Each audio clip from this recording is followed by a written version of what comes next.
দুজন খসখসে সবুজ উর্দি পরা সিপাহী কবিকে নিয়ে গেল টানতে টানতে। কবি প্রশ্ন করলেন, আমার হাতে শিকল বেঁধেছ কেন? সিপাহী দুজন উত্তর দিল না। সিপাহী দুজনেরই জিভ কাটা।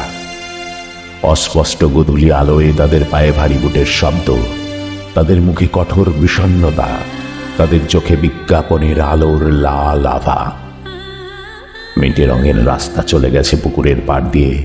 ফ্লোরেসেন্ট মাছঝাড় ঘুরে ফসল কাটা মাঠে এখন সদ্যকৃত বদ্ধভূমি। সেখানে আরো 4 জন সিপাহী রাইফেল হাতে প্রস্তুত। তাদের ঘিরে হাজার হাজার নারী ও পুরুষ। কেউ এসেছে বহু দূরের অরোহর ক্ষেত থেকে পায়ে হেঁটে, কেউ এসেছে পাটকলে ছুটির বাঁশি আগে বাজিয়ে, কেউ এসেছে ঘড়ির দোকানে ছাপ ফেলে, কেউ এসেছে ক্যামেরায় নতুন ফিল্ম মোড়ে, কেউ এসেছে অন্ধের লাঠি ছুঁয়ে ছুঁয়ে। জননী শিশুকে বাড়িতে রেখে আসেননি, যুবক এনেছে তার যুবতীকে। বৃদ্ধ ধরে আছে বৃদ্ধতরের কাঁধ। সবাই এসেছে একজন কবির হত্যার দৃশ্য প্রত্যক্ষ করতে।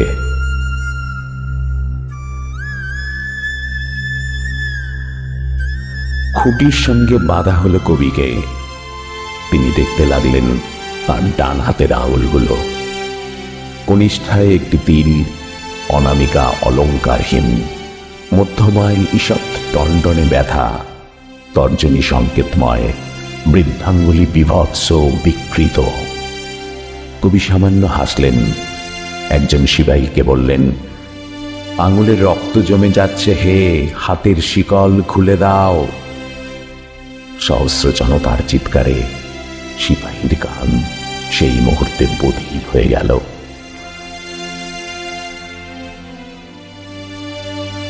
জনতার মধ্য থেকে একজন বৈজ্ঞানিক বললেন একজন কসাইকে, পৃথিবীতে মানুষ যত বাড়ছে ততই মুরগি কমে যাচ্ছে।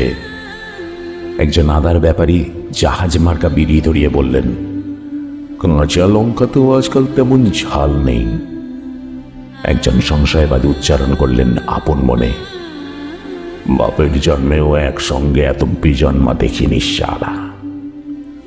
পরাজিত এমএলএ বললেন একজন ব্যায়ামবীরকে, মুচকি তো বড় আমবাদ হচ্ছে হে আজকাল। একজন ভিখিরি খুচরো পয়সা ভাঙিয়ে দেয় বাদামওয়ালাকে। একজন পকেটমারের হাত আকস্মাৎ অবশ হয়ে যায়। একজন ঘটোয়াল বন্যার চিন্তায় আকুল হয়ে পড়ে। একজন প্রধানা শিক্ষয়িত্রী তার ছাত্রীকে জানালেন, প্লেটো বলেছিলেন। একজন ছাত্র একটি লম্বা লোককে বলল, মাথাটা পকেটে পুরুন দাদা। এক নারী অপর নারীকে বলল, এখানে একটা গ্যালারি বানিয়ে দিতে পারত। একজন চাষি একজন জনমজুরকে পরামর্শ দেয়, বউটার মুখে ফলিডল ঢেলে দিতে পারো না? একজন মানুষ আর একজন মানুষকে বলে, রক্তপাত ছাড়া পৃথিবী উর্বর হবে না। তবু একজন সম্বরে চেঁচিয়ে উঠল, এ তো ভুল লোককে এনেছ, ভুল মানুষ, ভুল মানুষ। রক্ত গোধূলির পশ্চিমে জ্যোৎস্না, দক্ষিণে মেঘ। বাঁশ বনে ডেকে উঠল বিপন্ন শেয়াল। নারীর অভিমানের মতন পাতলা ছায়া ভাসে পুকুরের জলে। ঝুমঝুমির মতো একটা বকুল গাছে কয়েকশো পাখির ডাক। কবি তার হাতের আঙুল থেকে চোখ তুলে তাকালেন। জনতার কেন্দ্রবিন্দুতে রেখা ও অক্ষর থেকে রক্ত মাংসের সমাহার তাকে নিয়ে গেল অরণ্যের দিকে। ছেলেবেলার বাতাবি লেবু গাছের সঙ্গে মিশে গেল হেমন্ত দিনের শেষ আলো। তিনি দেখলেন সেতুর নিচে ঘনায়মান অন্ধকারে এক গুচ্ছ জোনাকি। দমকা হাওয়ায় এলোমেলো হলো চুল। তিনি বুঝতে পারলেন সমুদ্র থেকে আসছে বৃষ্টিময় মেঘ। তিনি বৃষ্টির জন্য চোখ তুলে আবার দেখতে পেলেন অরণ্য, অরণ্যের প্রতিটি বৃক্ষের স্বাধীনতা। গাব গাছ বেয়ে মন্থর ভাবে নেমে এলো গাব গাছ বেয়ে মন্থর ভাবে নেমে এলো একটি তক্ষক। ঠিক ঘড়ির মতন সে 7 বার ডাকল। সঙ্গে সঙ্গে 6 রিপুর মতন 6 জন বোবা কালা সিপাহী উঁচিয়ে ধরল রাইফেল। যেন মাঝখানে রয়েছে একজন ছেলে ধরা। এমনভাবে জনতা ক্রুদ্ধস্বরে চেঁচিয়ে উঠল, ইনকলাব জিন্দাবাদ। কবির শতপ্রবৃত্ত ঠোঁট নড়ে উঠল।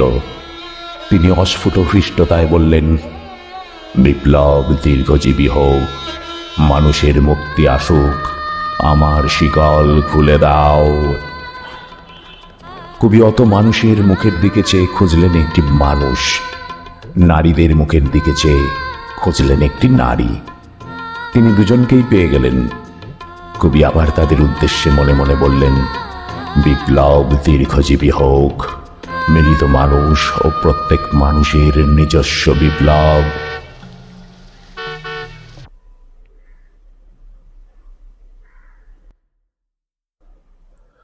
প্রথম গুলিটি তার কানের পাশ দিয়ে বেরিয়ে গেল, যেমন যায়।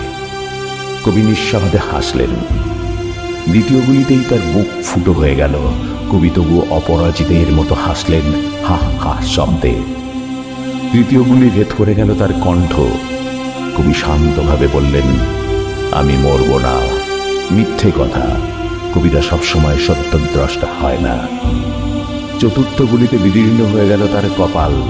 পঞ্চম গুলিতে মরমর করে উঠল কাঠের খুঁটি। ষষ্ঠ গুলিতে কবির বুকের ওপর রাখা ডান হাত ছিন্ন ভিন্ন হয়ে উড়ে গেল। কবি হুমড়ি খেয়ে পড়তে লাগলেন মাটিতে। জনতা ছুটে এলো কবির রক্ত গায়ে মাখতে মাখতে।